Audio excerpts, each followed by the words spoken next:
नमस्ते छात्रों, मैं प्राध्यापक Revnath Kardile, SSPMS junior college Shivajinagar Pune.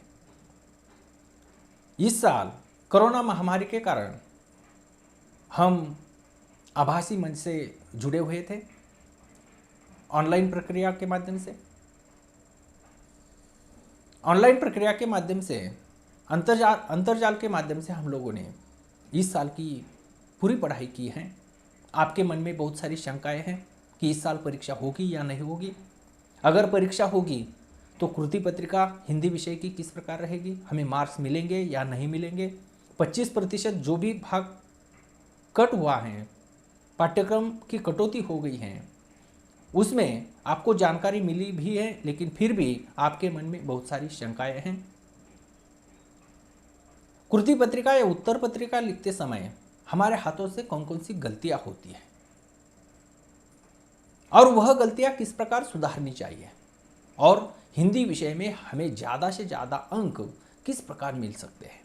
जी हाँ छात्रों, आपको हिंदी विषय में ज़्यादा से ज़्यादा या 80 में से 80 मार्क्स भी मिल सकते हैं, लेकिन उसके लिए हमारे हाथों से जो छोटी छोटी गलतियां होती है वह गलतियां सुधारनी चाहिए। इसके लिए आज हम लोग आपके सामने मौजूद हैं। इन गलतियों को टालने के लिए, आपके मन की आशंकाएं दूर करने के लिए हमारे बीच आज मौजूद हैं आदरणीय स्वाति बर्वे मैडम जी।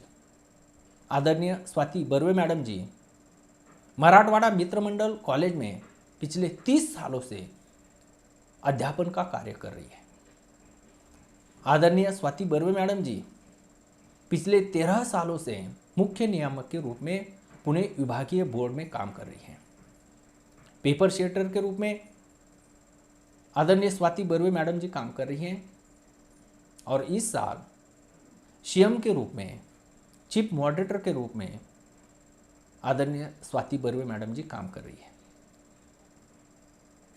इसलिए हमारे मन में जो भी शंकाएं हैं, जो भी हमसे छोटी छोटी गलती कृति पत्रिका लिखते समय, उत्तर पत्रिका लिखते समय होती है, वो टालने के लिए क्या करना चाहिए, वह बताने के लिए, मार्गदर्शन करने के लिए आज स्वाति बर्वे मैडम जी हमारे बीच मौजूद है।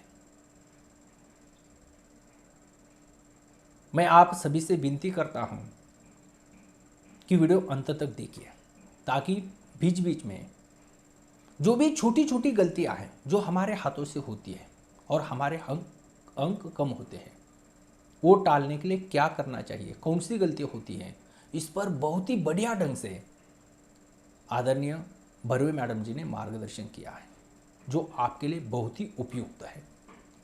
मुझे आशा है यह मार्गदर्शन सुनकर आप हिंदी विषय में ज़्यादा से ज़्यादा अंक हासिल करेंगे। तो चलिए वीडियो को आरंभ करते हैं। आदरणीय स्वाति बर्वे मैडम जी से मैं विनती करता हूं कि हमारे छात्रों को मार्गदर्शन करें। उनके मन में जो भी शंकाएं हैं,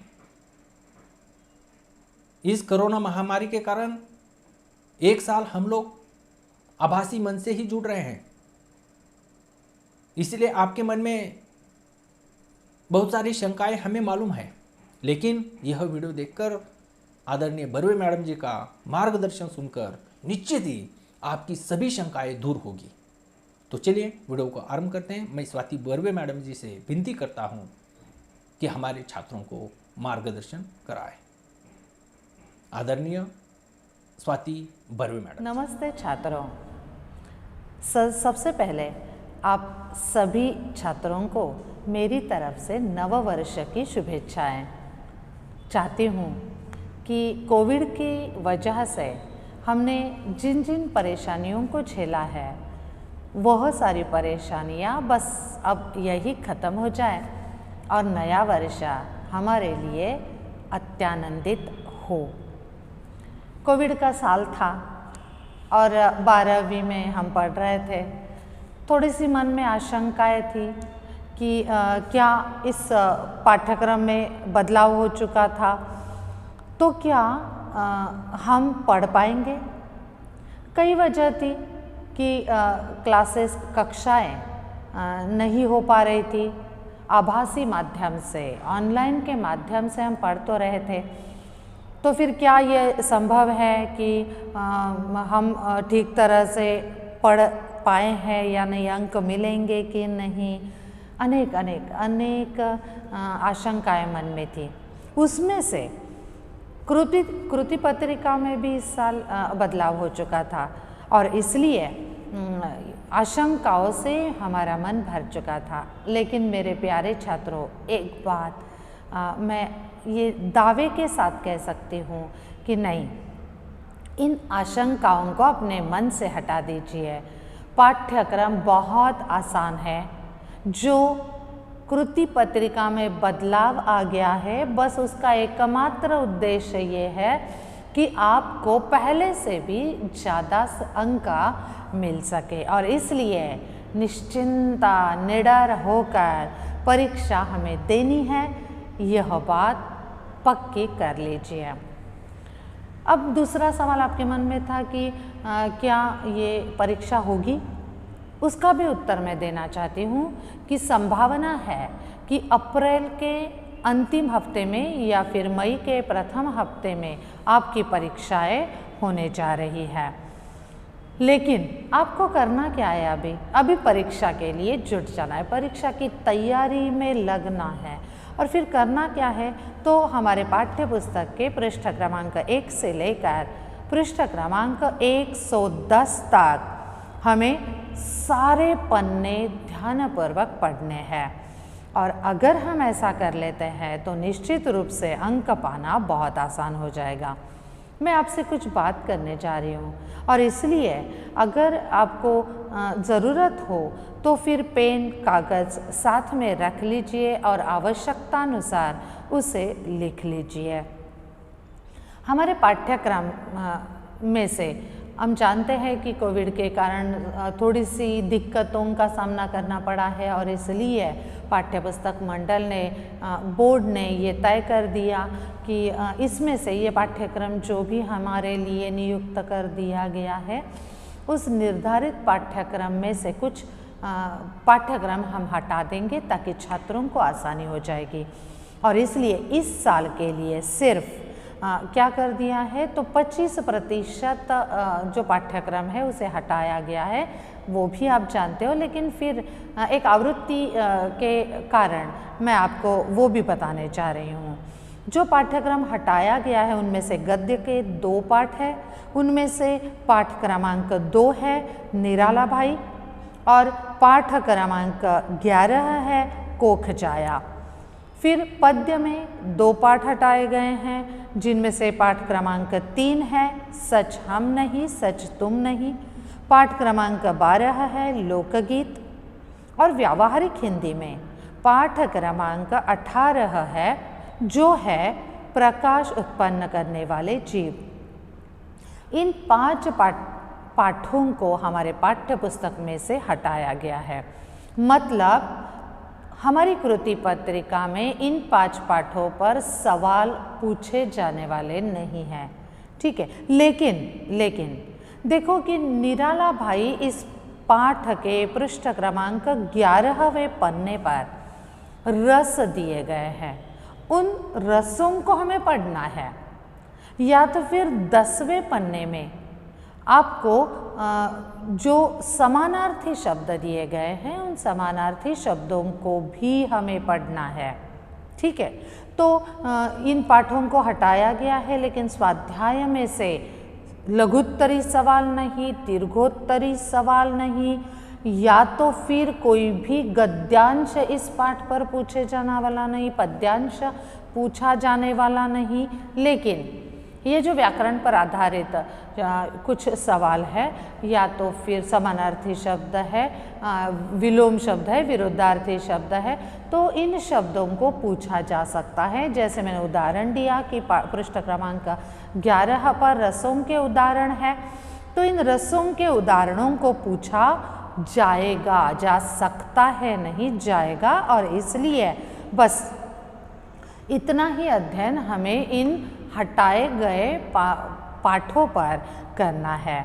ओके, लिखते समय, कृति पत्रिका लिखते समय हम कुछ गलतियां कर देते हैं और वो जो गलतियां होती हैं उन गलतियों से भी हमें बचना ज़रूरी है।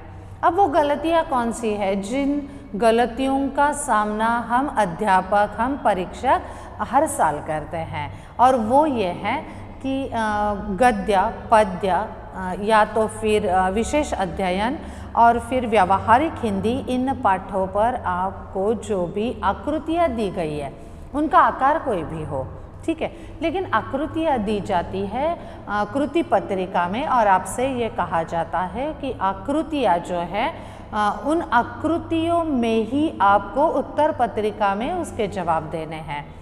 आप लोग करते क्या हो कि आप जो आपके मन में आकार आता है उस आकार में उत्तर लिखते हो, या तो फिर आप सवाल एक पंक्ति में लिख देते हो और 1, 2, 3, 4 इस प्रकार से उनके उत्तर लिखते हो। उत्तर बिल्कुल सही, लेकिन हमारे अध्यापक लोग, शिक्षक गण ये कहते हैं कि क्या भाई इनको सूचना दी गई है, क्या यह सूचना वह समझ नहीं पाए हैं, या फिर वह उनका पालन नहीं करना चाहते हैं। संभ्रम निर्माण होता है, उत्तर सही है लेकिन अंक नहीं मिल सकते हैं। और इसलिए इस विवाद से बचने के लिए जो भी आकृतियाँ आपको कृति पत्रिका में दी गई है, उन्हीं आकृतियों का आधार लेकर आपको उत्तर पत्रिका में आकृतियाँ बनाकर उनमें उत्तर लिखने होंगे। अब यहाँ पर आकृतियाँ बनाते समय अगर आप पेन का ही उपयोग करें, पेन का ही उपयोग करें, अन्यथा वहाँ पर भी समस्या उत्पन्न हो सकती है। आप सूचना आपको दी गई है और उसी के अनुसार आपको पेन का ही उपयोग करेंगे, ठीक है। अब तीसरी सूचना आपको जो महत्वपूर्ण है उससे मैं देने जा रही हूँ, और वह यह है कि आपको जैसे कृति क्रमांक 1 है, ओ आ ई में वह विभाजित है। आप करते क्या हो कि आपको ये कृति क्रमांक ओ आ आता है तो आप उसे लिख लेते हो, फिर उसे जो ह्रस्व ई है उसे छोड़ देते हो और फिर दीर्घ ई वहाँ पे लिख देते हो। फिर क्या होता है कि आपको याद आता है कि अरे नहीं, उसका सवाल मुझे याद आया। फिर क्या करते हो कि पृष्ठ क्रमांक 15 पर ये जो कृति क्रमांक 1 का ई है उसे लिख देते हो, ठीक है। और अगर कृति क्रमांक 1, 2, 3 में होता गया तो फिर क्या होता है, परीक्षक संभ्रम में पड़ता है कि अरे भाई ये क्या हो रहा है, और फिर आपका जवाब सही होता है लेकिन उसे जोड़ने में तकलीफ होती है। हम लोग उसे पूरी तरह से जोड़ भी देते हैं, लेकिन देखो परीक्षक भी मनुष्य है, अगर आप इस प्रकार से उसे परेशान करोगे तो फिर वो परेशान हो जाता है और फिर ये अंक जोड़ने में थोड़ी सी मुश्किल आ जाती है। और आपका उत्तर सही भी है, उसने जांचा भी है, लेकिन उन अंकों को जोड़ना थोड़ा रह जाता है और नुकसान किसका है, आपका हो जाता है, ठीक है। तो यह नौबत ना आए इसलिए कृपा करके कृति क्रमांक 1 लिख लीजिए। ओ आ ई नहीं आ रहा है उसके लिए जगह छोड़ दीजिए, दीर्घ ई लिख लीजिए, और जब कभी आपको याद आ जाएगा तो फिर वापस आकर उस ई को, ह्रस्व ई को वहीं पर लिख दीजिए। ये मेरी विनती है आप लोगों से। आपके उत्तर सही होते हैं लेकिन फिर भी आपको इस वजह से शायद अंक नहीं मिल पाते हैं। मिल नहीं पाते हैं ऐसा नहीं कहती हूँ मैं, लेकिन छूटने की संभावना अधिक रहती है, और इसलिए कृपा करके ऐसा मत कीजिए। ये एक और बात मैं आपसे कहना चाहती थी।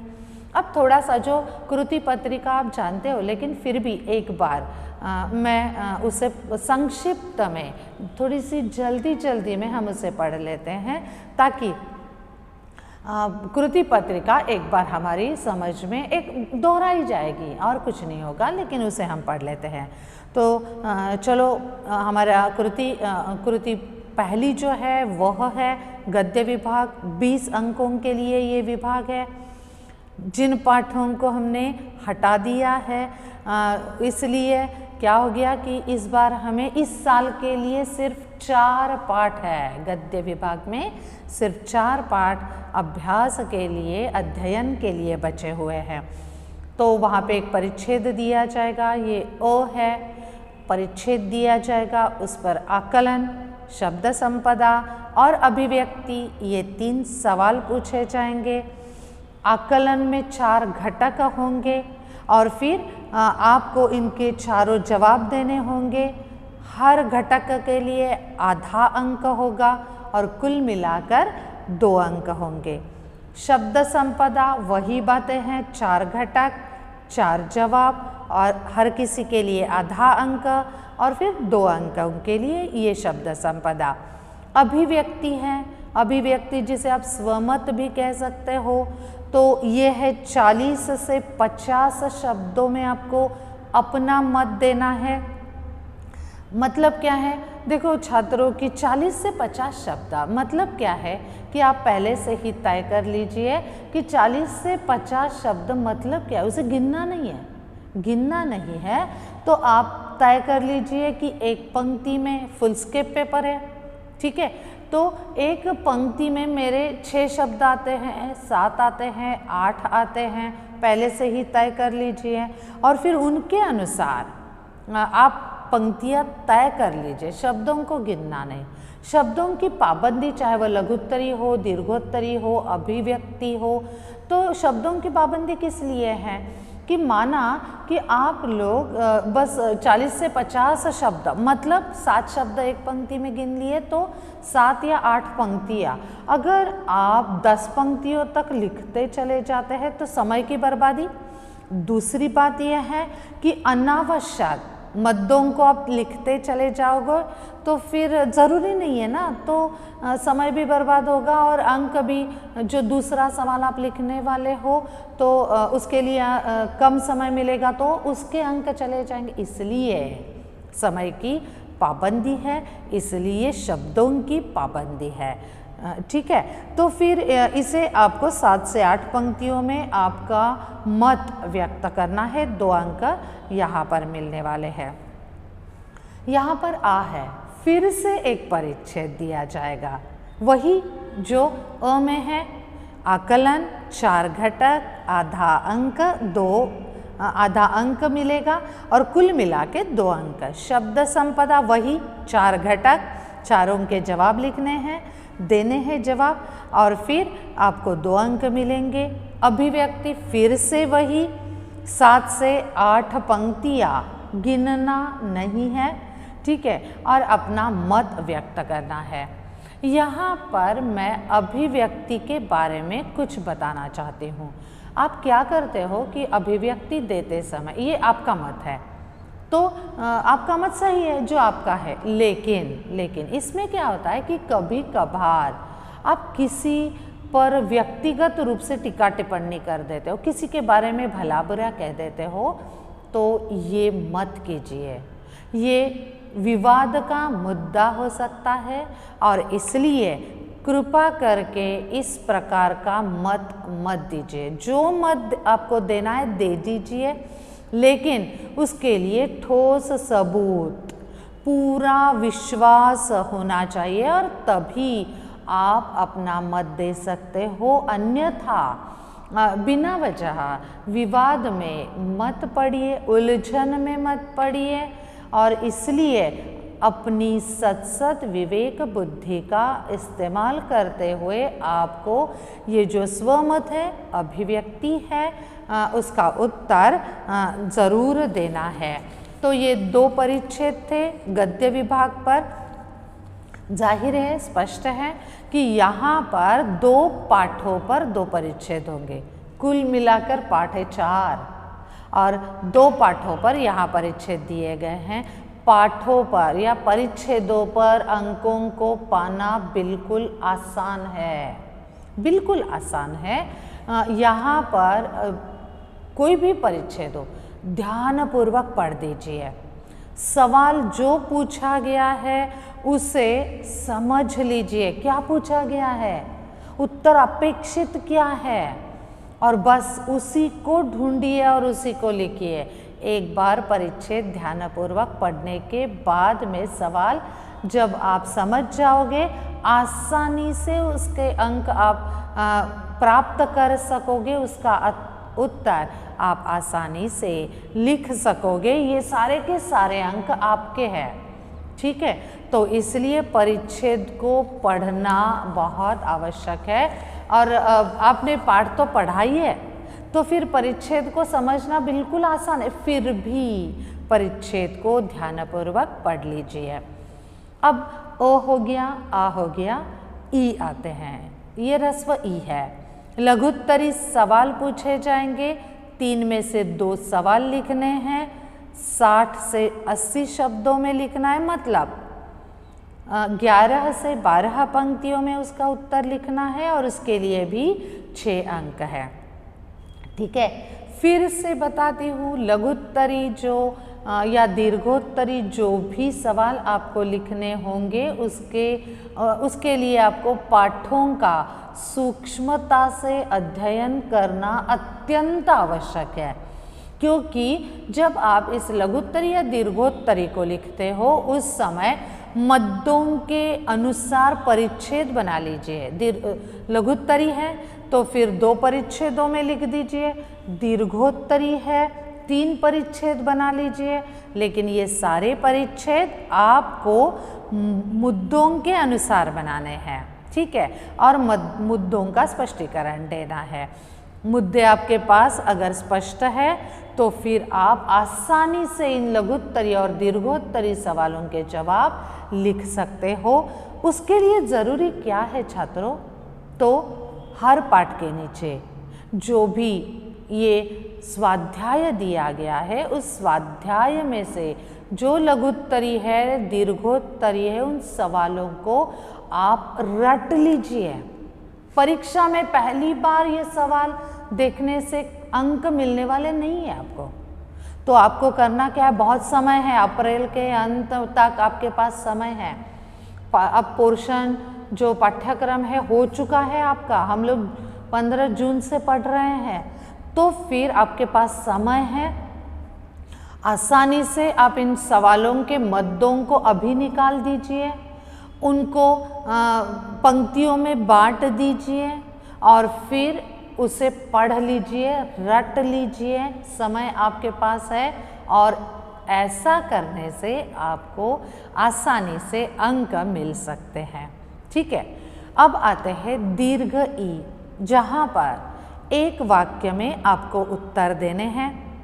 4 सवाल पूछे जाएंगे, 2 के उत्तर आपको लिखने हैं, अंक 2 है, ठीक है।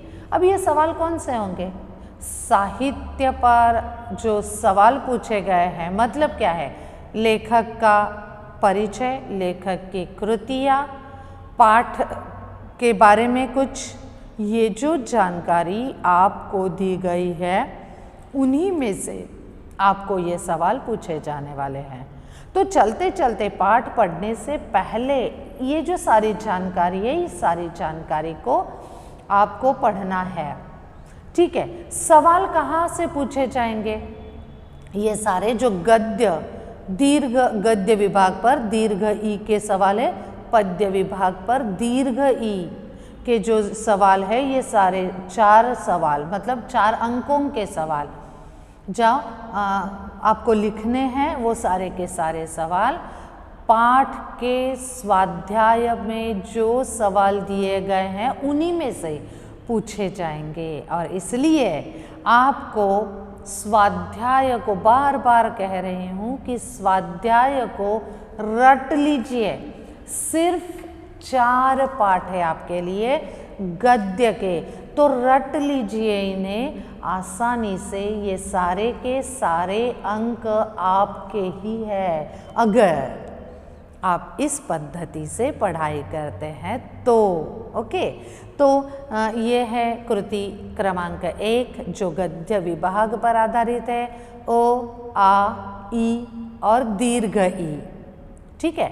अब आते हैं कृति क्रमांक 2, पद्य विभाग पर आधारित है, 20 अंकों के लिए हैं। जैसे हमने देखा कि गद्य विभाग में सिर्फ 4 पाठ थे, वैसे ही पद्य विभाग में भी 4 पद्य पाठ है, सिर्फ 4 पद्य पाठ। हाँ, यहाँ पर एक थोड़ा सा 5 कह सकते हैं, इसलिए क्योंकि पद्य पाठ जो 5वां है ना, उस 5 में अ और आ है, जहाँ पर एक गुरुबानी है और दूसरे हैं वृंद के दोहे। तो ये 2 पद्य पाठ है, इसलिए यहाँ पर पद्य पाठों का आंकड़ा बनेगा हमारा 5। ओके, तो ये पद्य पाठ हैं हमारे। सवाल जो गद्य विभाग में पूछे गए वही ओ आ ह्रस्व ई और दीर्घ ई।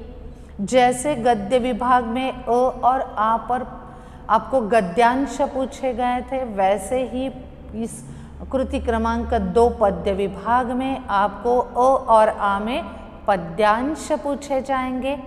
और ये जो पद्यांश है, सवाल वही होंगे जो आपको गद्य में पूछे गए। एक है आकलन, दूसरा है शब्द संपदा और तीसरा है अभिव्यक्ति। फिर से वही बातें, 4 घटक और 4 उत्तर, अंक 2। हाँ, तो ओ में भी वही और आ में भी वही है, 6 अंक है। ओके, अब आते हैं कृति क्रमांक 2 की ह्रस्व ई में। अब यहाँ पर बदलाव सिर्फ इतना है कि गद्य विभाग में ई में आपको लघुत्तरी सवाल मिलेंगे, लेकिन यहाँ पर आपको रसास्वादन का सवाल दिया जाएगा। ठीक है, यहाँ पर रसास्वादन में 2 में से 1 लिखना है। इसके बारे में अधिक जानकारी मैं आपको बाद में दे दूंगी, लेकिन बदलाव सिर्फ इतना है कि रसास्वादन लिखने के लिए आपको कहा जाएगा 2 रसास्वादन दिए जाएंगे, 2 सवाल दिए जाएंगे और 1 को आपको लिखना है। जवाब लिखते समय शब्द मर्यादा है 100-200 शब्द, और फिर अर्थात पंक्तियाँ कितनी हैं, तो 17 से 18 पंक्तियों तक आपको ये सब कुछ लिखना है। फिर आता है हमारा दीर्घ ई। फिर से वही सवाल, 1 वाक्य में उत्तर लिखना है। कहाँ से आएगा, तो साहित्य संबंधी ज्ञान पर ये सवाल आधारित है। ओ में भी कृति क्रमांक 1 के दीर्घ ई में भी यही सवाल था। अब कृति क्रमांक 2 की ई में भी यही सवाल है। 4 में से 2 लिखने हैं, अंक 2 है। ठीक है, क्लियर हो गया। अब 4 में से 2 कहा तो गया है, लेकिन हम छात्रों के लिए अगर मैं आपसे एक विनती कर दूं कि 4 में से 2 ये कृति पत्रिका में कहा गया है, लेकिन हमारे लिए ये ऑप्शन है ही नहीं। मानकर चलिए हमारे लिए ये है ही नहीं, हमारे लिए 4 सवाल है, 4 के उत्तर आपको लिखने हैं, तभी हमको 2 अंक मिलेंगे। अब ऐसा मैंने क्यों कहा, इसलिए कहा क्योंकि आप करते क्या हो कि 4 में से 2 कहाँ है तो 2 ही लिख देते हो, और क्या होता है उन 2 में से 1 गलत हो जाता है, तो फिर 1 के अंक कटते हैं, फिर 1 ही अंक मिलता है। अगर आपने 4 के 4 लिख दिए तो फिर हो सकता है कि 1 गलत हो जाएगा, तो फिर आपको 4 में से 2 अंक आसानी से मिल सकते हैं। गद्य विभाग के 2 अंक और पद्य विभाग के 2 अंक। तो हमारे ये 4 अंक कहीं भी जाने वाले नहीं है, ये हमारे अंक है, आज अभी ये हमें मिल चुके हैं। ठीक है, तो फिर मेरी विनती है कि यहाँ पे ऑप्शन मत रखिए, 4 को लिख दीजिए। ठीक है, तो हमने कृति क्रमांक 1 देखी, 1 में ओ आ ई ई, फिर कृति क्रमांक 2 ओ आ ई ई, 2 गद्यांश है, 2 पद्यांश है, फिर 6 अंकों के लिए ये दोनों है।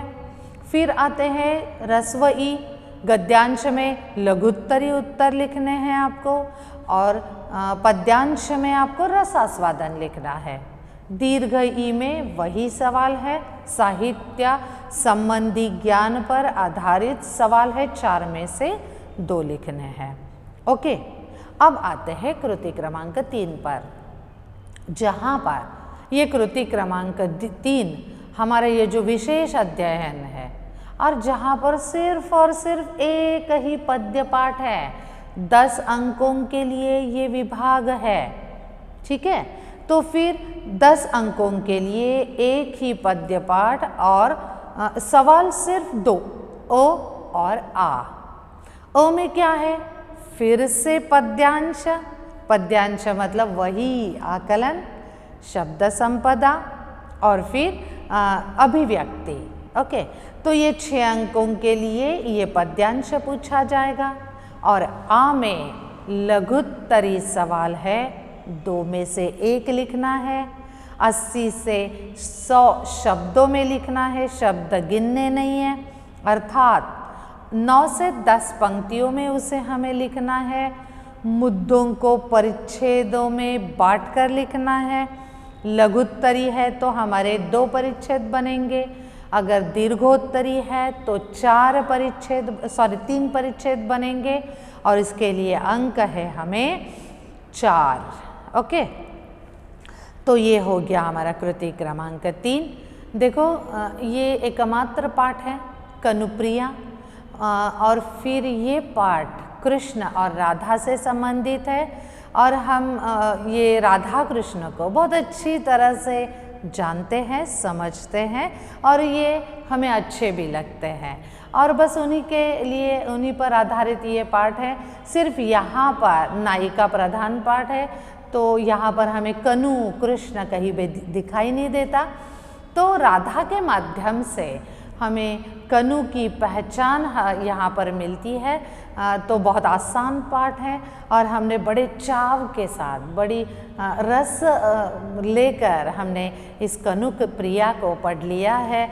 तो यहाँ पर 10 में से 10 अंक अगर आपको प्राप्त हो सकते हैं, अगर आप इन 2-3 महीनों में उसका अध्ययन बहुत अच्छी तरह से पाठ्य पुस्तक का कर लेते हैं, तो मुझे पूरा यकीन है कि आपको ये 10 अंक आसानी से मिल सकते हैं। जबकि यहाँ पर लघुत्तरी सवाल है, फिर भी हमारे अंक नहीं कटेंगे अगर आप मद्दों के साथ इसका उत्तर लिख देंगे। आते हैं कृति क्रमांक 4 पर। ये कृति क्रमांक 4 हमारा जो चौथा विभाग है, व्यावहारिक हिंदी, अपठित गद्यांश और पारिभाषिक शब्दावली, बस इसी पर आधारित हमारी यह कृति क्रमांक 4 है। वापस से इसे विभाजित किया गया है ओ, आ, ह्रस्व ई और दीर्घ ई में। ठीक है, अब ये क्या है, तो यहाँ पर 20 अंकों के लिए ये कृति क्रमांक 4 है। यहाँ पे ओ है जहाँ पर आपको दीर्घोत्तरी सवाल पूछा गया है। दीर्घोत्तरी सवाल 100 से 120 शब्द और 17 से 18 पंक्तियाँ, 6 अंकों के लिए ये सवाल है। यहाँ पर क्या है देख लीजिए, यहाँ पर आपको एक सवाल दिया जाता है और उसी को हमें लिखना है। ठीक है, तो एग्जाम्पल, एक उदाहरण देती हूँ कि फीचर लेखन की विशेषताएं लिखिए, ये सवाल दिया जाएगा और आपको उसी को लिखना पड़ेगा। अगर आप इस सवाल को चुन लेते हो तो मतलब ये है कि अ में इस सवाल के लिए एक अथवा है और वो अथवा है एक परिच्छेद। परिच्छेद कहने की अपेक्षा हम कहेंगे कि हाँ, दीर्घोत्तरी में एक गद्यांश आपको दिया जाएगा जो व्यावहारिक हिंदी के पाठों पर आधारित होगा। ठीक है, तो ये परिच्छेद जो होगा, ये जो गद्यांश होगा, उस पर वही सवाल, आकलन, शब्द संपदा और फिर अभिव्यक्ति, 2 अंकों के लिए कुल मिलाकर 6 अंक हो गए। ठीक है, तो ये अथवा होगा। या तो आप वो पहला वाला सवाल दीर्घोत्तरी का एकमात्र जो है उसे लिख लीजिए, अथवा ये जो परिच्छेद है उसे लिख लीजिए। अब आते हैं आ। अब आ में क्या है? आ में फिर से लघुत्तरीय सवाल आपको पूछे जाएंगे। ठीक है, ये है 2 सवाल पूछे जाएंगे और एक को आपको लिखना पड़ेगा, 80 से 100 शब्दों में लिखना पड़ेगा, अर्थात 12 से 13 पंक्तियों में इसे आपको लिखना पड़ेगा। 4 अंक इसके लिए होंगे और इसके लिए एक और है, और वह है सही विकल्प चुनकर वाक्य को फिर से लिखना है। सूचना को ध्यानपूर्वक पढ़िए। क्या कहा गया कि सही विकल्प चुनकर आपको वाक्य को फिर से लिखना है, मतलब एक वाक्य दिया जाएगा, ठीक है, और फिर उसके लिए आपको विकल्प दिए जाएंगे। सही विकल्प को चुनना है और वाक्य को फिर से लिखना है। सिर्फ सही विकल्प आपको नहीं लिखना है, ठीक है। तो ये 4 उत्तर आपको देने हैं, 4 वाक्य आपको लिखने हैं जिनके लिए 4 अंक है।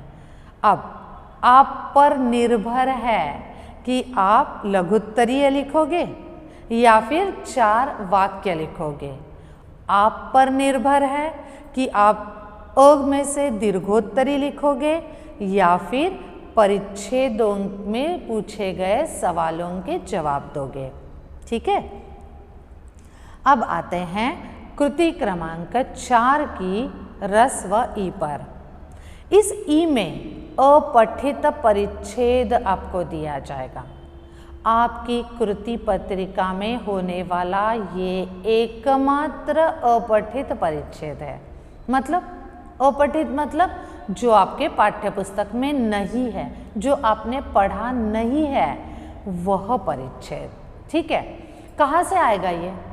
तो हमारे पास मशहूर प्रख्यात लेखक है, ठीक है, तो उनके लेखों में से आएगा, या कोई अच्छा सा लेख किसी ने लिखा हुआ है उन लेखों में से आएगा, या तो फिर ऐतिहासिक किताबें हैं उनमें से आ सकता है, ठीक है। तो आपको ये अपठित, जो आपने पढ़ा नहीं है, ऐसा एक परिच्छेद आएगा और उसमें सवाल पूछे जाएंगे। सवाल कौन से? जिससे आप बहुत अच्छी तरह से वाकिफ हो, बस वही सवाल। एक में आएगा आकलन, दूसरे में होगा शब्द संपदा और तीसरे में स्वमत, ओके, जो आपके अपने हो चुके हैं और ये अंक आपको बहुत आसानी से मिलने वाले हैं। तो ये परिच्छेद आपको दिया जाएगा रस व ई में। 6 अंक इसके लिए होंगे। अब आते हैं दीर्घ ई, पारिभाषिक शब्दावली। 8 शब्द दिए जाएंगे, 4 लिखने हैं, ठीक है, और 4 अंक है। फिर से कहती हूँ कि ये जो 8 शब्द है ना, ठीक है, इन 8 को हमें लिखना है, 4 को नहीं लिखना है। हाँ, कृति पत्रिका में सूचना दी गई है कि 4 को ही लिखिए, लेकिन हम ऐसा करने वाले नहीं हैं। हम 8 में से 8 को लिखने वाले हैं, क्योंकि, ठीक है, बात वही है कि अगर 8 में से आप 4 लिख लेते हो और उन 4 में से अगर 1-2 गलत हो जाते हैं तो फिर आपको 2 ही अंक मिलेंगे। अगर हम 8 में से 8 भी लिख लेते हैं, उनमें से 2 गलत हो जाते तो भी आपको 4 अंक निश्चित रूप से मिलने वाले हैं, ओके। तो फिर कृति क्रमांक 4 को हमने देख लिया। अब देख लेते हैं कृति क्रमांक 5, जो हमारे व्याकरण विभाग पर आधारित है, जिसके लिए 10 अंक निर्धारित किए गए हैं। ये भी विभाजित हो चुका है अ, आ, ई और उ में, ठीक है।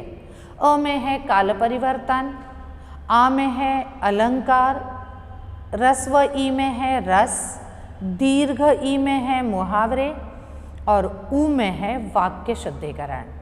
अब ये व्याकरण है ना, ये व्याकरण पाठशाला के स्तर पर से आप पढ़ते चले आ रहे हो। हमने इन सभी को, ठीक है, 11वीं में पढ़ा था। अलंकार और रस दूसरे पढ़े थे, लेकिन अलंकार और रस आप परिचित हैं इनसे, ठीक है। तो ये सब कुछ हमने पढ़ा था। अब फिर से एक बार हम उसे पढ़ने जा रहे हैं। और कैसे है कि यहाँ के जो 10 अंक है, ये 10 के 10 अंक आपके हैं। 10 के 10 अंक आपको मिलने वाले हैं, ये अभी मिलने वाले हैं आपको। उसके लिए परीक्षा आएगी, या तो फिर हम उत्तर पत्रिका लिखेंगे और फिर हमको 10 अंक मिलेंगे, ऐसा बिल्कुल नहीं है। क्योंकि व्याकरण के 10 अंक हमें अभी यहाँ बैठे बैठे मिलने वाले हैं। कैसे? तो फिर पाठ्य पुस्तक में जितने भी उदाहरण व्याकरण से संबंधित सवालों के, अलंकार हो, रस हो, काल परिवर्तन हो, जितने भी उदाहरण आपको दिए गए हैं उन्हीं में से आपको पूछे जाने वाले हैं। मतलब क्या है? वो सारे आपके पास है। मतलब क्या है? आप उसे रटने वाले हो। मतलब ये है कि ये सारे अंक आपके हैं। ओके, तो इसे याद रखिए, 10 अंक आपके हैं। करना क्या है? काल परिवर्तन है ओ में। काल परिवर्तन 4 में से 2 लिखने हैं। क्या लिखना है? वाक्य दिया जाएगा, कोष्टक में सूचना दी जाएगी। कोष्टक की सूचना के अनुसार आपको जो मूल वाक्य है उसका काल परिवर्तित करके लिखना है। ठीक है, वाक्य फिर से लिखना है। ठीक है, 4 में से 2 लिखने हैं। फिर से कहती हूँ, 4 में से 2 नहीं, चारों को लिख लीजिए। ठीक है, एक गलत हो गया तो भी आपके 2 अंक कहीं भी जाने वाले नहीं है। आ में अलंकार है, उदाहरण दिए जाएंगे और फिर 4 में से 2 को आपको पहचानना है। ओके, लेकिन मैं फिर से कहती हूँ कि आपको करना क्या है कि पहचानना है, लेकिन 2 को नहीं, 4 में से चारों को पहचानना है। एक गलत हो गया तो भी आपको 2 अंक मिलने वाले हैं। रस के बारे में वही है, उदाहरण दिए जाएंगे, 4 उदाहरण होंगे, हमको चारों लिखने हैं। हमारे लिए ये 2 का ऑप्शन है ही नहीं। ठीक है, मुहावरे। यहाँ पर एक बात मैं कहना चाहती हूँ, सूचना पढ़िए। मुहावरों में से क्या है कि आपको जो 4 दिए जाएंगे ना, उनके अर्थ लिखने हैं। मुहावरा लिखना है, अर्थ लिखने हैं, और फिर नहीं समय लगता है। आप इस समय के बारे में इतना मत सोचिए। मुहावरा लिखने में समय नहीं लगता है आपको। क्या होता है यहाँ पर, गलती क्या होती है देख लीजिए। 4 मुहावरे हैं, आपको उसके अर्थ पता है, आप आता है यह सोचकर हड़बड़ी में आपको एक नंबर लिख देते हो और उसके सामने चौथे का अर्थ लिख देते हो और फिर वाक्य लिख देते हो। जो अर्थ आपको पता है ना, बिल्कुल सही है वो, लेकिन आपका नंबर गलत हो गया। और इसलिए होता क्या है कि परीक्षक आपको, सही है आपका, आप सही हो, लेकिन नंबर गलत होने की वजह से परीक्षक आपको अंक देने में असमर्थ होता है। ठीक है, और इसलिए लिख दीजिए कितना समय लगेगा एक मुहावरा लिखने में। मुहावरा लिखिए, अर्थ लिखिए और मुहावरे का वाक्य में प्रयोग करना है, अर्थ का वाक्य में प्रयोग नहीं करना है। ओके, तो बस इसे लिख दीजिए, चारों को लिखना है। अब आते हैं ऊ में। ऊ में क्या है? वाक्य शुद्धिकरण है। वाक्य शुद्धिकरण करते समय आपको वाक्य फिर से लिखना है। 4 में से 2 नहीं, चारों को लिखना है। 2 अंक हमें मिलने वाले हैं। ठीक है, और शुद्धिकरण के बारे में एक बात बता देना चाहती हूँ कि यहाँ पर आपको शुद्धिकरण में हर वाक्य में 2 गलतियाँ वहाँ पे होंगी। उन 2 गलतियों को आपको पहचानना है और उन्हें सही बनाकर फिर से वाक्य में लिखना है। ठीक है, तो ये वाक्य शुद्धिकरण है। व्याकरण पर आधारित 10 अंकों वाला ये जो सवाल है ये पूरा हो गया है। ठीक है, 10 अंक आपके हैं। ये कृति पत्रिका हमने देख ली। ठीक है, आपको पता था, मालूम है, लेकिन फिर भी एक बार हमने उसे दोहरा दिया है। ठीक है, अब कुछ बातें मैं आपसे करना चाहती हूँ। एक बात मैंने कही, गद्य के 4 पाठ है, पद्य के 4 है, फिर एक में 2 है, इसलिए 5 कह देते हैं हम लोग।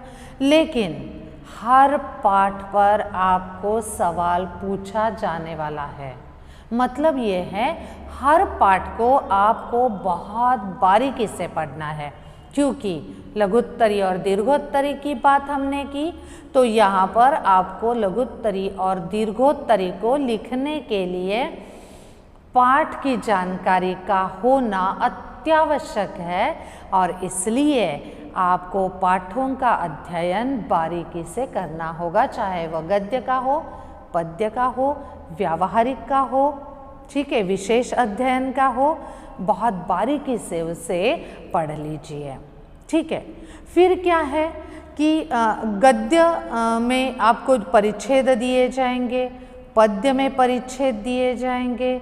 इन परिच्छेदों को भी ध्यानपूर्वक पढ़िए, क्योंकि इन्हीं में से जो आपको सवाल पूछे जाते हैं ना, तो उनके जवाब इन्हीं में छिपे हुए हैं। तो सवाल को पहले समझ लीजिए और अपेक्षित उत्तर को लिख दीजिए।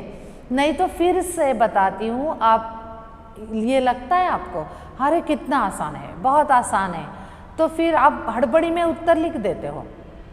लेकिन सवाल आपको कुछ और पूछा जाता है और आप उत्तर कुछ और लिखते हो, और इसलिए आप करना क्या है आपको, तो गद्यांश को, पद्यांश को बहुत अच्छी तरह से आपको पढ़ना है। ठीक है, फिर मुद्दों के साथ लघुत्तरी और दीर्घोत्तरी के उत्तर लिखिए। ठीक है, तो अगर आप इस ढंग से उत्तर लिखते हो तो उसका फ़ायदा क्या है, देख लीजिए।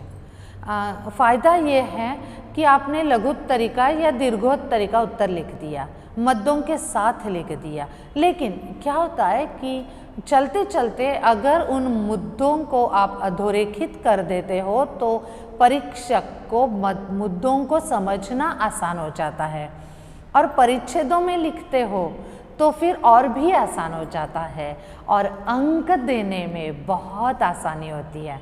देखो, आप परीक्षकों को भी थोड़ा समझ लीजिए, क्योंकि क्या होता है कि उसके पास भी 200-300 उत्तर पत्रिकाएं होती है। अगर आपकी लिखावट पढ़ने में तकलीफ होती है उसे, ठीक है, या तो फिर उसे मुद्दों को ढूंढने में कठिनाई महसूस हो रही है, तो फिर जहाँ पे उसे 4 में से 3 देने हैं, 6 में से 5 देने हैं, तो होता क्या है कि उसको थोड़ा परेशानी होने की वजह से 3 देने के बजाय वो 2.5 दे देता है, 2 ही दे देता है। ठीक है, तो फिर नुकसान आपका हो जाता है। अगर परिच्छेदों में लिखते हो आप तो वो पढ़ने में आसान हो जाता है। ठीक है, और इसलिए परिच्छेदों में मद्दों को बांटिए और लिखिए, तो ये बात बहुत ही आसान होगी। हम परिच्छेदों की बात कर रहे हैं। ठीक है, अगर आपने कृति पत्रिका को ध्यानपूर्वक पढ़ लिया है तो गद्य पर 2 परिच्छेद है, पद्य पर 2 पद्यांश है, ठीक है, विशेष अध्ययन में 1 परिच्छेद है, और व्यावहारिक में अपठित 1 परिच्छेद है। तो ये कंपलसरी हो गए आपके लिए 6 परिच्छेद। लेकिन आपने कृति क्रमांक 4 में से अगर ये जो दूसरा वाला मतलब अ में से अ का परिच्छेद चुन लिया तो क्या होगा, आपके 7 परिच्छेद बने। तो 7 परिच्छेद में हमने चर्चा इससे पूर्व भी कर ली है कि परिच्छेदों में वही है जो आकलन है, शब्द संपदा है या तो अभिव्यक्ति है, इसमें 6 में से 6 अंक मिलने की संभावना ज़्यादा है, और इसलिए आप ध्यानपूर्वक इन परिच्छेदों को लिखिए तो आपको अधिक से अधिक अंक यहाँ पर हासिल हो सकते हैं। आकलन में कौन से सवाल पूछे जा सकते हैं? आपके स्वाध्याय में ये सारे सवाल है। आप स्वाध्याय को पूरा ध्यान से पढ़ लीजिए। कौन से आकलन में पूछे जा सकते हैं? एक है लिखिए, कृति पूर्ण कीजिए, पंक्ति पूर्ण कीजिए, संजाल लिखिए, कारण लिखिए, सह संबंध लिख लीजिए, अंतर स्पष्ट कीजिए। ठीक है, इस प्रकार के सवाल आकलन में पूछे जा सकते हैं। दूसरा है शब्द संपदा। इसमें कौन से सवाल पूछे जा सकते हैं? विलोम शब्द है, शब्द समूह के लिए एक शब्द, या तो फिर उल्टा आ सकता है कि आपको दिया जाएगा एक शब्द समूह, एक शब्द लिखिए, या एक शब्द समूह मतलब उसका अर्थ लिखिए, तो ये भी पूछा जा सकता है। फिर आता है भिन्नार्थक शब्द। भिन्नार्थक शब्द में क्या है कि एक उदाहरण देती हूँ। मान लीजिए कि एक दिन शब्द है, दिन और दीन। अगर दिन है, ह्रस्व दी है, ठीक है, तो फिर उसमें क्या होता है? दिन का अर्थ है दिवस, और अगर दीर्घ दी है तो उसका अर्थ होता है गरीब। अब ये अर्थ आपको देने होंगे। कभी कभार आपको ये सवाल पूछा जा सकता है कि इन शब्दों के अर्थ लिखिए और उनका वाक्य में प्रयोग कीजिए। तो आप वाक्य में प्रयोग कर सकते हैं कि मेरा कल का दिन बहुत सुहावना रहा, या तो फिर दूसरा जो वाक्य आप लिख सकते हो कि मंदिर की सीढ़ियों पर मुझे एक दीन भिखारी मिला और मेरे दिल में दया उत्पन्न हो गई उसके प्रति।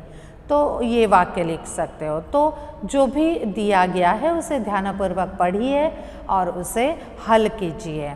ठीक है, फिर पूछा जा सकता है शब्द युग्म। एक और सवाल है कि उर्दू शब्द और उनके अर्थ लिखने होते हैं, ढूंढने हैं। उर्दू शब्द ढूंढने हैं और उनके अर्थ लिखने हैं। अब ये सवाल आपको कहाँ पर मिलेगा? चुनिंदा शेर जो है ना, वहाँ पर ये सवाल पूछा गया है। फिर आता है कृदंता, तद्धित शब्द, उपसर्ग, प्रत्यय, वचन, लिंग, पर्यायवाची शब्द। इस प्रकार के सारे सवाल आपको शब्द संपदा में पूछे जाएंगे।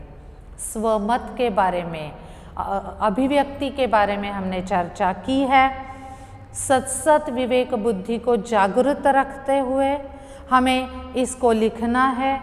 आपका मत है, सही है, लेकिन सबूत के साथ होना चाहिए। जो आप कह रहे हो उसका एक आधार होना चाहिए। तो आसानी से परिच्छेद पर 6 अंक आपको मिल सकते हैं। ज़रा थोड़ा सा गंभीरता से इन 2-3 महीनों में आप स्वाध्याय को रट लीजिए, गंभीरता से रट लीजिए। लघुत्तरी दीर्घोत्तरी के मुद्दों को बनाकर उसे रटने से लेकर वह परिच्छेद हो, वह शब्द संपदा हो, आकलन हो या रसास्वादन हो, आप गंभीरता से उसे लीजिए। आपको बहुत बहुत बहुत अंक मिलने वाले हैं। ठीक है, फिर मैंने साहित्य संबंधी ज्ञान पर आधारित कृति क्रमांक 1 की दीर्घ ई और कृति क्रमांक 2 की दीर्घ ई पर हमने बात की है, उसे रट लीजिए। ये भी 4 अंक आपके ही है। मैं आपको कुछ जो आपने शायद देखे होंगे, अगर नहीं देखे हैं तो मैं आपको बताने जा रही हूँ कि आपको कहाँ कुछ मिलेगा। ठीक है, तो यहाँ पर रसास्वादन जो है उसके मुद्दे आपको कहाँ मिलेंगे? पाठ्य पुस्तक के पृष्ठ क्रमांक 110 पर। वाक्य परिवर्तन पृष्ठ क्रमांक 46, काल परिवर्तन पृष्ठ क्रमांक 50, रस पृष्ठ क्रमांक 11 और 12, अलंकार पृष्ठ क्रमांक 30, 40 और 56, शब्द समूह है पृष्ठ क्रमांक 63। पृष्ठ क्रमांक 63 पर आपको उपसर्ग और प्रत्यय भी मिलेंगे, मुहावरे मिलेंगे आपको हर पाठ के नीचे, स्वाध्याय में मिलेंगे, या तो फिर पृष्ठ क्रमांक 105 और 106 में मिलेंगे। पारिभाषिक शब्दावली है वह आपको मिलेगी पृष्ठ क्रमांक 109 और 110 पर। ठीक है, अब देखो मैंने जब पाठों को हटाने की बात कही आपसे, पाठों को जो हटाया गया है वहाँ पर निराला बाई का पाठ हटाया गया है, लेकिन वहाँ पर पृष्ठ क्रमांक 11 पर रस और पृष्ठ क्रमांक 10 पर आपको समानार्थी शब्द मिलने वाले हैं। तो जिन पाठों को हटाया गया है उनमें से आपको करना क्या है, ये जो व्याकरण से संबंधित कुछ बातें हैं ना, शब्द संपदा या तो फिर इस प्रकार रस के उदाहरण, तो उन्हें आपको पढ़ना है, नहीं रटना है और पूरी तरह से याद करना है। ठीक है, तो इनकी बातें हमने की। अब व्याकरण पर आते हैं। ठीक है, व्याकरण के 10 अंक आपके हैं। ठीक है, फिर देखते हैं कि आपकी पारिभाषिक शब्दावली हर विभाग से 2 शब्द आपको पूछे जाने वाले हैं। ठीक है, आप देखोगे कि यहाँ पर जो एक विभाग है पारिभाषिक शब्दावली का, उसमें है पदनाम, प्रशासनिक और एवं कार्यालय में प्रयुक्त होने वाले शब्द, दूसरा है बैंक एवं वाणिज्य से संबंधित शब्द, तीसरा है वैज्ञानिक शब्द और चौथा है संगणक के शब्द। पहला जो विभाग है उसमें 47 शब्द दिए गए हैं, दूसरा जो विभाग है उसमें 23 शब्द दिए गए हैं, तीसरा जो विभाग है उसमें वैज्ञानिक शब्द है सिर्फ और सिर्फ 6 शब्द है, और संगणक पर आधारित जो है 4 शब्द दिए गए हैं।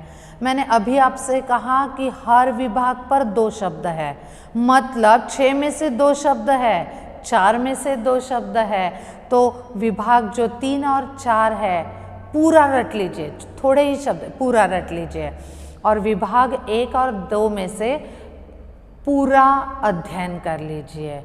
एक तरकीब बताती हूँ कि आज से, अब तक जो हुआ नहीं मालूम है मुझे, लेकिन आज से 10 शब्द रोज रट लीजिए, तो फिर 3 महीनों में आप 2-3 बार इन्हें रटोगे तो एक भी शब्द ऐसा नहीं होगा जो आपको आता नहीं है, और ये 4 अंक यहाँ बैठे बैठे आपके हो गए।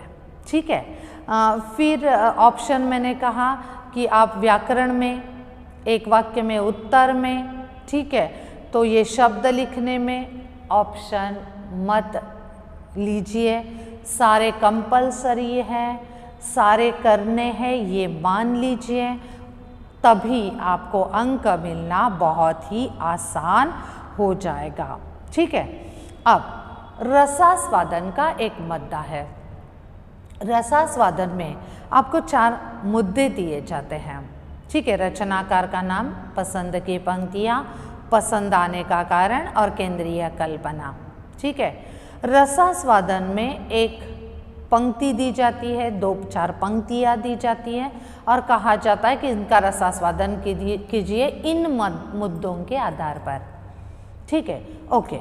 लेकिन दूसरा इसके लिए अथवा होता है, और वह क्या होता है कि आपको एक कथन दिया जाता है, एक पंक्ति दी जाती है और कहा जाता है कि इस कथन के अनुसार आप इस पद्य का रसास्वादन कीजिए।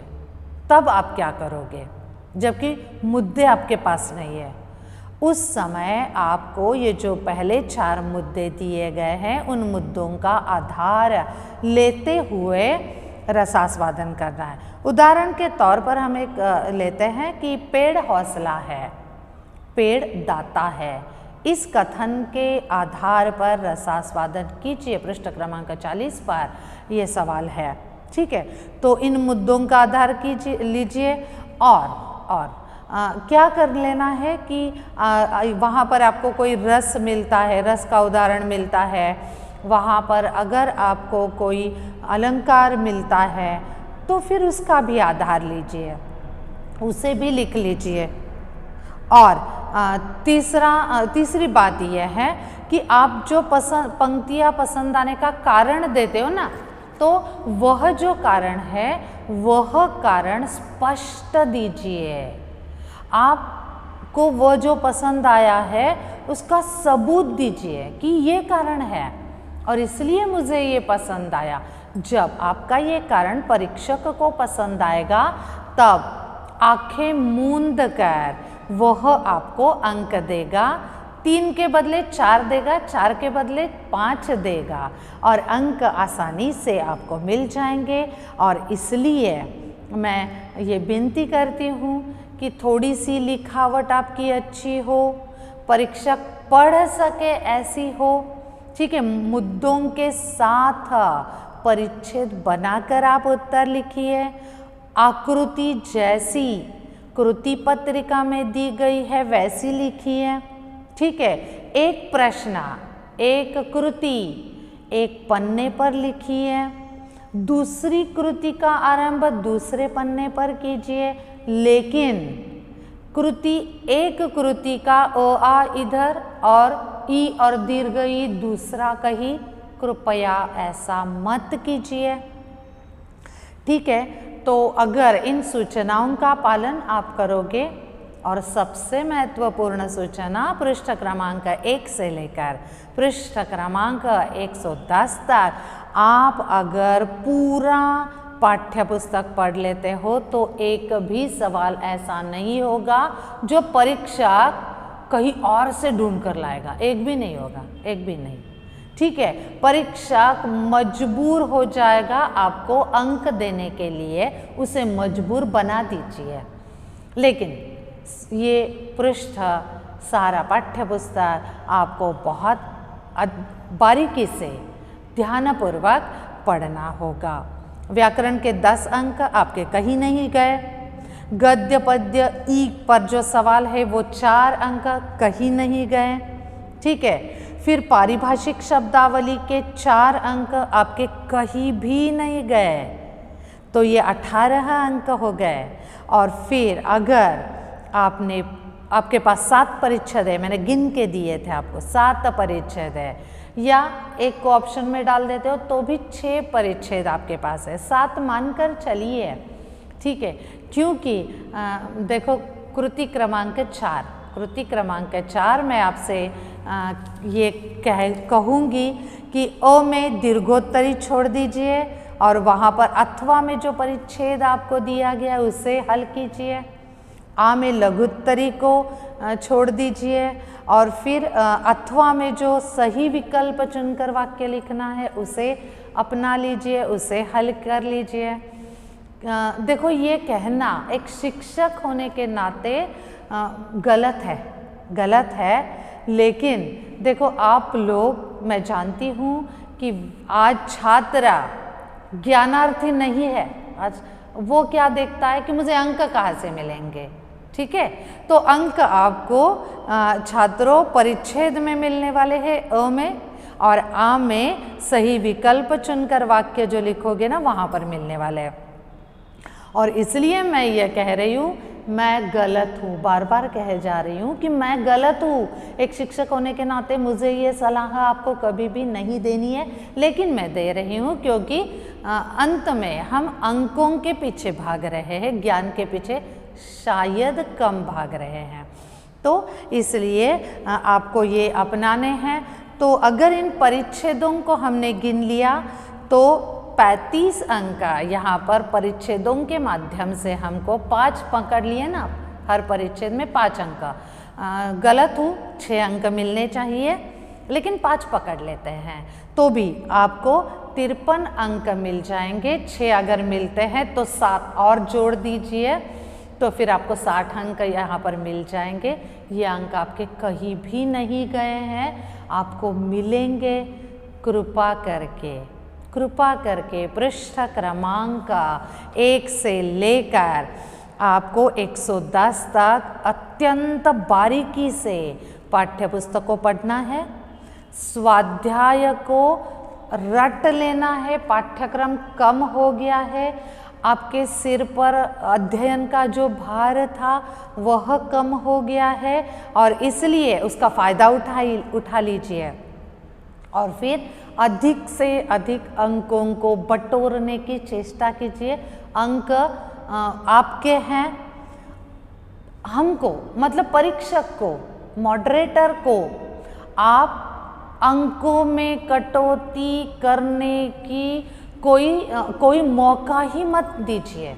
वो अंक काट ही नहीं सकते हैं, यह परिस्थिति निर्माण कर दीजिए और फिर निश्चित रूप से ये परिस्थिति आप निर्माण कर सकते हो, आप परीक्षक को मजबूर कर सकते हो। अगर इतना सब कुछ आप कर लेते हो ना, तो निश्चित रूप से आपको 80 में से 80 अंक भी मिल सकते हैं अगर आप बिल्कुल सही हो।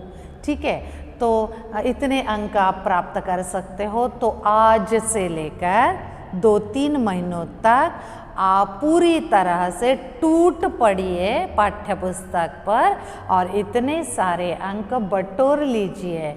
इन अंकों को बटोरने के लिए मैं आपको शुभेच्छा देती हूँ और आशा करती हूँ कि इस साल अध्यापकों को, परीक्षकों को, मॉडरेटर के सामने ये सवाल खड़ा हो जाए कि अरे बाप रे, इस साल 80 अंक कैसे मिले छात्रों को, और वो आश्चर्य में पड़ जाए। यह परिस्थिति आप उत्पन्न कर लीजिए। इतना कहते हुए मैं यहाँ पर रुक जाती हूँ। आपने बहुत ध्यानपूर्वक मुझे सुना है, इसलिए आपका धन्यवाद भी करना चाहती हूँ। धन्यवाद आदरणीय स्वाति बर्वे मैडम जी। आपने बहुत ही बढ़िया ढंग से हमारे छात्रों को मार्गदर्शन किया है। आपका मार्गदर्शन सुनकर हमारे छात्रों के मन में जो भी आशंकाएं थी, समस्याएं थी, वह जरूर दूर हो गई होगी। आपका मार्गदर्शन सुनकर हमारे छात्रों को निश्चित ही परीक्षा में ज़्यादा से ज़्यादा अंक मिलेंगे, छात्र ज़्यादा से ज़्यादा अंक हासिल करेंगे। मैं पुनश्च आपका शुक्रिया अदा करता हूँ। धन्यवाद।